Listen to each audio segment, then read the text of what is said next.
अस्सलाम वालेकुम व्यूवर्स। आज मैं आप लोगों को बता रही हूँ।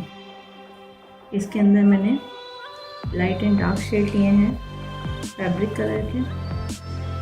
ग्रीन का भी लाइट एंड डार्क शेड है, ब्राउन कलर है, पिंक है, चिली रेड और मैरून। यहाँ पर पेंटिंग के लिए मैं राउंड ब्रश यूज़ कर रही हूँ क्योंकि डिज़ाइन हमारा थोड़ा छोटा है या बारीक डिज़ाइन है, तो इसके अंदर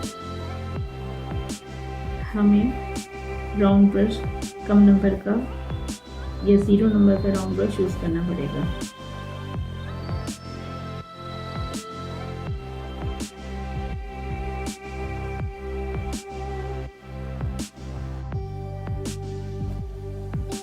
फैब्रिक कलर के आप जो भी शेड बनाएं उनको बनाते हुए इस चीज़ का ख्याल रखिएगा कि फैब्रिक कलर्स ड्राई होने के बाद थोड़े से डार्क हो जाते हैं।